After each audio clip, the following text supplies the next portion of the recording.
예, 저의 인생을 생각해 보면 판단력이 참 없었던 것 같습니다. 좋은 것이 좋은 것이다 라고 모든 것을 옮겨 넘기고 가만히 있으면 해결되기를 바랐던 스타일이었습니다. 어떤 문제가 있더라도 일일이 나서지 않고 그냥 잠만 자면 모든 문제가 알아서 해결이 된다는 생각을 많이 하고 있었습니다. 그러나 제가 살아가면서 정말 느끼는 것은 싸워야 할 때는 강하게 싸워 나가야 한다는 것을 느낍니다. 늘 다른 사람과 다툼을 피하면서 사는 것이 좋은 것만은 아닙니다. 사람이라는 것이 싸움을 피할 수 없을 때가 있습니다. 그러나 제가 살아가면서 여러분들 최근 이 양심 거부, 변역 거부자들의 이 목소리가 정말로 높아지는 것을 보고 있어요. 물론 이들이 정말 양심적으로 병역을 거부하고 그 이상의 다른 이유를 훌륭하게 해낸다면 그것까지 뭐라고 하고 싶지 않습니다. 그러나 나는 전쟁에서 죽기 싫다고 양심이 있는 척하면서 국방의 의무를 저버리려고 하는 것은 비난받아 마땅한 일인 것입니다. 또한 종교로 인해 그 양심적 병역 거부가 일어나는데 그중 많은 이들이 순수하지 못한 목적으로 이것을 이용하기도 합니다. 그러나 이것은 정말 하나님이 보시면 화가 날 만한 일인 것입니다. 나는 손에 피를 묻히면 안 된다고 그들이 십념은 말하는데 성경 어디에서도 하나님을 믿으면 군인이 되어서는 안 된다고 말하는 부분이 없기 때문입니다. 세례 요한도 군인들이 자신들이 이제부터 어떻게 해야 한다고 했을 때 전쟁을 하지 말라고 말하는 적은 없었습니다. 그리고 오늘의 이야기도 마찬가지입니다. 하나님께서는 인자한 하나님, 사랑의 하나님이십니다. 그러나 동시에 우리가 모르고 지나치는 부분이 있는데 모세가 오늘의 찬양을 통해서 하나님이 어떤 분이신지 지금 표현을 하고 있습니다. 하나님은 바로 3절에서 말하고 있듯이 용사의 하나님인 것입니다. 용사라는 것이 어떠한 것입니까? 용사라는 것은 악의 세력을 물리치는 것입니다. 일부 이단에서는 양심적 병역 거부를 말하고 있지만 하나님도 악의 세력과 싸우기 위해 용사가 되셨다고 지금 모세는 3절에서 고백을 하고 있습니다. 물론 우리가 그리스도인이기 때문에 양보하고 사랑을 가지는 것은 좋습니다. 그러나 악과 타협하고 그들에게 지라고는 말은 절대로 아닙니다. 시편에서 말하고 있는 가장 많은 시가 무엇입니까? 바로 탄원시입니다. 그 시편을 가장 많이 쓴 사람이 바로 군인인 다윗입니다. 그리고 그가 하나님께 탄원하는 것이 악의 세력을 물리쳐 달라는 것입니다. 우리는 하나님이 무조건 아량만 있는 모습으로 오해해서는 안 되는 것입니다. 흔히 사람들은 목사나 신부님들을 그냥 세상 물정을 모르고 그냥 허허 웃기만 하는 모습으로 그릴 때가 있습니다. 하지만 하나님에 대한 정확한 이해는 그냥 세상 모르고 웃기만 하는 것이 아니라 용사로서 그 능력을 구하는 면이 반드시 있는 것입니다. 여기에서 모세는 하나님을 찬양하고 있는데 바로 용사로서의 하나님을 찬양하고 있습니다. 하나님을 왜 찬양하냐면 1절에서 보듯이 그가 말과 그 탄자를 바다에 던지셨기 때문입니다. 그들을 괴롭혔던 악의 세력이었던 이 애굽인들을 모두 홍해에 잠기게 하였기 때문입니다. 악을 벌하시는 것은 하나님의 능력 중 하나인 것입니다. 이 모세의 노래는 크게 두 부분으로 나뉘는데 오늘 12절까지는 바로를 물리친 하나님의 능력을 찬양하고 있는 것입니다. 즉 현재의 하나님을 찬양하는 것입니다. 그리고 13절에서 18절까지의 내용은 미래의 하나님을 찬양하는 것입니다. 앞으로 홍해를 건너서 어떠한 미래를 예비하실지 그 능력에 대해서 찬양을 하는 것입니다. 이게 바로 우리의 모습입니다. 미래의 하나님은 우리를 약속의 땅으로 이끄는 것이지만 지금 현재의 하나님은 우리가 이 악한 세상 속에서 어떻게 이기며 살아갈 수 있을지 이끄는 하나님을 만날 수 있는 것입니다. 이 모세의 노래는 나중에 시편에도 영향을 주고 선지자들의 그 표현에도 영향을 줍니다. 특히 현재에 나타난 하나님은 지금 용사로서의 하나님입니다. 그러나 여기에서 용사가 전쟁을 하는 이유는 침략을 위해서 하는 것이 아닙니다. 모든 군이 침략을 하기 위해 만들어졌다면 이 세상에 군대가 있어서는 안 됩니다. 늘 남의 것을 빼앗고 죽이는 일만 하기 때문에 그렇습니다. 그러나 군이 만들어지는 이유는 악의 세력을 물리치기 위함입니다. 우리가 바로 기억해야 할 것이 이 여호와의 전쟁은 평화를 위한 것입니다. 이사야 2장 4절의 말씀처럼 말이죠.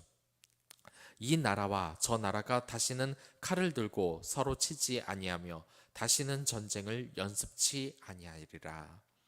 그리고 이 모세의 노래에서 4절부터는 감사하는 찬양이 시작됩니다.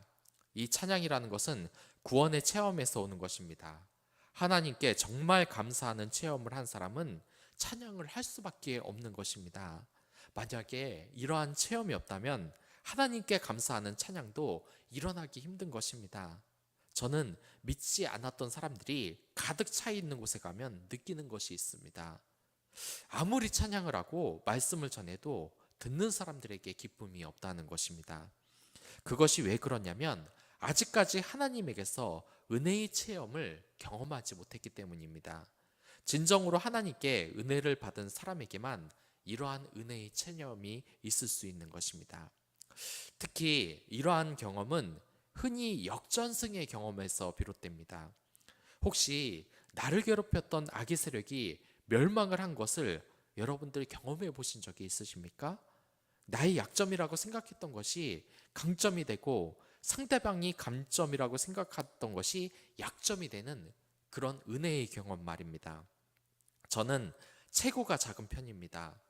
그래서 늘 생각을 하는 것이 체구가 크고 운동을 잘했으면 하는 것이었습니다. 남자는 체구가 큰 것을 선호합니다. 그렇기 때문에 어깨를 넓히려고 하고 키가 크기 위해서 노력을 하는 것입니다. 저는 제가 운동에 있어서 약점만 있는 사람인 줄 알았습니다. 그러나 군대에서 이러한 생각이 깨지기 시작했습니다. 흔히 우리는 체력적으로 강한 사람이 덩치가 큰 근육질만 있는 것으로 생각을 합니다. 그런데 자전거를 타 보신 분들은 알겠지만 이 자전거에도 포지션이 있습니다. 거기에 스프린터라는 포지션이 있는데 이 스프린터는 몸이 건장하고 힘이 좋아야 합니다. 이들은 평지에서 엄청난 근육의 힘으로 빠르게 달리는 힘이 있습니다. 역시 자전거를 타려면 남자다운 근육과 힘이 있어야 하는 것입니다. 그러나 우리가 사는 땅은 평지만 있는 것이 아닙니다. 반드시 어느 순간 산을 만나는 순간이 있습니다. 그런데 이러한 스프린터가 이 높은 산을 만나게 되면 엄청난 고생을 합니다. 왜냐하면 남자다운 근육과 이 장대한 골격은 이게 모조리 몸무게가 되어버립니다. 100kg이 넘는 장대한 힘과 체구는 이제 높은 산을 오를 때 아무런 쓸모없는 것으로 바뀌어버리고 마는 것입니다. 그래서 산을 올라가지 못하고 속도는 크게 떨어지고 급기야 포기하는 스프린터도 있기 마련입니다. 지금 바로의 군대가 그와 같습니다. 이들은 거대한 골격을 가지고 있는 이 스프린터와 같습니다. 인간적인 체력과 힘으로 못할 것이 없고 그 빠른 속도와 근육의 힘으로 지금 이스라엘 백성들을 쫓아왔습니다. 그러나 우리가 사는 세상은 애굽의 군사들이 뛸 수 있는 평지만 있는 것이 아닙니다. 하나님께서는 이들을 깊은 물 가운데 있게 하셨습니다. 5절의 말씀을 보면 깊은 물이 그들을 덮으니 그들이 돌처럼 깊음 속에 가라앉았다고 이야기를 하고 있습니다. 이들은 그 당시 가장 발달된 첨단 갑옷을 입고 있었습니다. 강력한 검과 갑옷과 방패를 가지고 있었기에 그들을 이길 수 없었던 것입니다. 그러나 그들이 이제 평지를 지나 바닷길로 들어갔습니다. 그런데 이제 이 바닷물이 이들을 덮치는 것입니다. 이들은 살아날 수 있었을까요? 당연히 살아날 수 없었습니다. 왜냐하면 5절에서 보듯이 그들이 갑옷의 무게 때문에 돌처럼 가라앉았다고 이야기를 하고 있기 때문입니다. 이 세상의 스프린터는 강해 보입니다. 하지만 그들이 언덕을 만난다면 그들은 자신이 믿었던 거대한 체구와 근육은 모조리 짐이 되어 버립니다.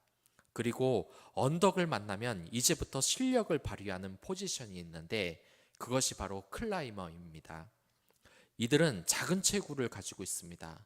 평지에서는 스프린터를 도저히 이길 수가 없습니다. 하지만 언덕을 만나면 이야기는 달라집니다. 그들은 체구가 작기 때문에 산을 오르면 근육질의 스프린터보다 끌고 올라갈 몸무게가 훨씬 적습니다. 그렇기에 언덕에서 스프린터가 클라이머를 이길 가능성은 없습니다. 이 세상도 마찬가지입니다. 이 세상에서 자신의 힘을 믿고 사는 이 스프린터들은 언제나 거만합니다. 하지만 이 세상에서 하나님이 주시는 그 역경의 순간이 오면 그들을 지켜주었던 근육과 갑옷들은 무거운 짐으로 변하고 마는 것입니다. 바로 이 군사들이 바닷길에서 그들을 지켜주었던 근육과 갑옷들이 돌처럼 그들을 바닷물 속에 잠기게 했던 것처럼 말입니다. 여러분들, 아무리 전투 장비를 갖추고도 이 하나님의 시련 앞에서 그것들은 힘없는 돌 같은 존재가 되어버린 것입니다. 이 세상에서 자신의 힘을 위지하는 자의 최후는 이러한 것입니다. 그들이 돌같이 바다에 가라앉아버리는 모습을 지켜본 모세와 이스라엘 백성들은 어떤 생각이 들었겠습니까? 세상 사람들의 강함을 비웃으면서 오직 하나님만을 의지하는 사람에게 복을 주시는 그 하나님의 은혜에 감사할 수밖에 없는 것입니다. 혹시 여러분들에게는 이러한 하나님에 대한 경험이 있으십니까? 진짜 하나님을 믿다 보면 신기한 일이 많이 생깁니다. 도저히 인생의 성공에 먼 것 같은 나 자신이 하나님의 은혜로 인하여서 은혜를 받게 되는 것입니다. 11절에서 신중에 주와 같은 자 누구니까? 라는 질문은 하나님께서 유일한 왕이라는 것을 지금 말하고 있는 것입니다. 이 하나님과 대등하게 지낼 신은 이 세상에 없다는 것입니다. 이러한 경험은 출애굽 과정에서 애굽의 많은 신들을 말하고 있는 것입니다. 많은 우상들의 덧없음을 말하고 있는 것입니다. 여기에서 이러한 비교를 세 가지로 모세가 표현하고 있는데, 먼저 종교, 도덕적인 거룩성에 대해서 말하고, 두 번째로 모든 인격체와 다른 신적인 위험성, 그리고 세 번째로 초월적인 권능성입니다. 11절에서 주께서 오른손을 들었다는 것은 현실적으로 홍해를 건널 때에 모세의 손이 오른손이었다는 것을 지금 말하는 것입니다. 하지만 주께서 오른손을 드셨다는 것은 바로 이러한 기적이 모세가 아니라 하나님이 이적의 근원이 되었다는 것을 지금 말하는 겁니다. 우리가 바로 알아야 할 것은 인간의 능력으로 무엇이 되었다고 생각하는 것을 버려야 된다는 겁니다. 그것을 알고 보면 하나님의 은혜였다는 사실입니다. 한 딱따구리가 죽은 나무를 두드리고 있었습니다. 그런데 그때 마침 마른 하늘에 날벼락이 떨어지고 말았습니다. 가까스로 이 딱따구리는 살 수 있었습니다. 그리고 이 벼락을 맞은 나무는 둘로 쪼개지고 말았습니다. 그러자 이 딱따구리가 이렇게 말하는 것입니다. 내가 한 거 봤어? 지금 이 딱따구리는 나무를 쪼갠 것이 하늘의 벼락이 아니라 자신의 능력이라고 착각을 한 것입니다. 그러나 생각을 해보면 우리가 이러한 착각을 얼마나 많이 합니까? 분명히 하나님이 해주신 은혜인데 그 은혜를 기억하지 못하고 내가 했다는 착각을 사람들은 참 많이 합니다. 그렇기에 여러분들은 이 시간이 끝나고 기도하면서 묵상해 보시기 바라겠습니다. 여태까지 하나님께 감사할 일이 얼마나 많았는지 꼭 살펴보시기 바라겠습니다. 아까 전에도 이야기했듯이 우리 그리스도인들은 결코 이 세상에서 잘난 사람들이 아닙니다. 그러나 이 세상에서 잘난 사람들이 산을 만나면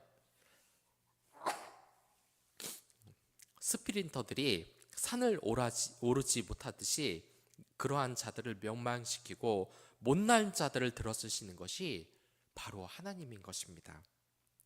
우리가 잘된 것은 우리가 잘난 탓이 아닙니다. 하나님의 은혜인 것입니다.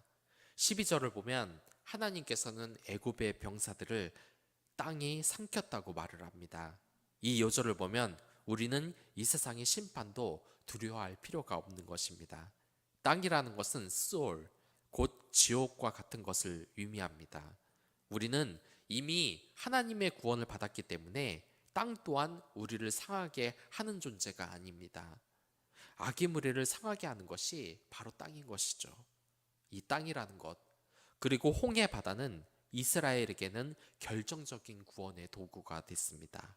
그리고 애굽에게는 심판으로 인한 파멸의 도구가 된 것입니다. 여러분들, 이러한 은혜가 있는데 어떻게 하나님을 찬양하지 않을 수 있겠습니까? 찬양이라는 것은 하나의 특성이 있는데 생명력이 있다는 것입니다. 찬양의 능력은 그러한 것입니다. 이것은 부르는 자에게도 나타나는 것인데 시편 150편을 보면 호흡이 있는 자마다 하나님을 찬양한다고 이야기하고 있습니다. 호흡이 있는 자, 즉 생명이 있는 자는 그 생명으로 인해 하나님께 감사하며 우리의 찬양을 드릴 수밖에 없는 것입니다. 이 세상의 노래는 생명의 노래가 있습니다. 그리고 죽음의 노래가 있습니다. 전에도 이야기했듯이 프로이트는 생명에 대한 갈망을 에로스라고 했고 죽음에 대한 갈망을 타나토스라고 했습니다. 지금 우리는 생명의 노래를 부르고 있습니까? 아니면 죽음의 노래를 부르고 있습니까? 그것을 구분할 수 있는 것이 바로 이 모세의 노래입니다. 이 모세의 노래는 성경 전체에 하나님을 찬양하는 생명의 노래가 어떠한 것인지 말을 해주고 있습니다. 이 모세의 노래를 보면 죽음이나 절망은 조금도 이야기하고 있지 않습니다. 전능하신 하나님을 찬양하며 기쁨과 환희로 가득 차 있습니다. 그러나 이 세상에는 죽음의 노래가 있습니다. 이 죽음의 노래는 하나의 특징이 있는데 모세의 노래가 포함하는 내용이 없다는 것입니다. 이 모세의 노래는 현재의 은혜에 감사하는 내용을 담고 있습니다. 그리고 앞으로 미래에도 보살펴 주실 하나님의 은혜를 찬양하고 있습니다. 하지만 이 세상에 있는 죽음의 노래는 늘 정말 절망과 슬픔만을 노래하는 것입니다. 여러분들도 이 세상의 가요를 듣다 보면 얼마나 안 좋은 내용이 많은지 아실 겁니다. 늘 헤어져서 결혼을 했는데 그래도 잊지 않고 너만을 사랑하겠다고 합니다. 이게 영원한 사랑을 노래하는 것처럼 보이겠지만 결혼할 사람을 계속 사랑하는 결과가 어떻게 행복할 수 있겠습니까? 이건 불륜입니다. 또 죽음의 노래의 내용을 보면 헤어진 여자친구나 남자친구에 대한 원망만 계속하는 내용입니다. 그러나 여러분들 분명하게 말하는데 이러한 나쁜 내용의 가요를 너무 많이 듣지 마시기 바라겠습니다. 왜냐하면 그것들을 자주 들으면 여러분들의 영혼이 상하기 때문입니다. 이게 정서에 영향을 안 주는 것 같습니까? 분명히 여러분들의 영혼에 영향을 줍니다. 제가 예전에 주일학교 사역을 했을 때 어린이 찬양 중 홍해 바다 건넌이라는 찬양이 있었습니다. 저는 많이 들어보지는 못했는데 어린이 중 이 찬양을 좋아하는 아이들이 꽤 많았습니다. 어린이들을 한번 잘 보십시오. 지금 어린이들이 교회에서 찬양을 흥얼거리며 찬양을 배우려고 하는 교회는 분명히 미래가 있는 교회입니다. 그러나 어린이들이 교회에서 쉬는 시간에 가요를 틀어놓고 듣고 있다면 분명하게 말하지만 그대로 가다가는 그 교회의 앞날은 결코 밝지만은 않을 겁니다. 아이들에게 그리고 성도들에게 은혜의 찬양을 듣고 부르고 춤을 추게 하는 그런 환경을 여러분들 만들어 주시기 바라겠습니다. 저희 수원 비치교회도 지금 어린이들 찬양을 위해서 거울을 붙여놨어요. 찬양달이 몸 찬양을 연습할 수 있는 환경 가스타가 만들어져서 이렇게 됐습니다. 이 모세의 노래는 생명을 주는 축복의 노래입니다. 그 생명의 찬양을 여러분들 오늘 출근하면서 하루의 일과를 시작하면서 듣고 불러보시기 바라겠습니다. 영혼이 생명력을 공급받고 여러분들의 삶에 그 활기와 기적이 나타나도록 할 것입니다.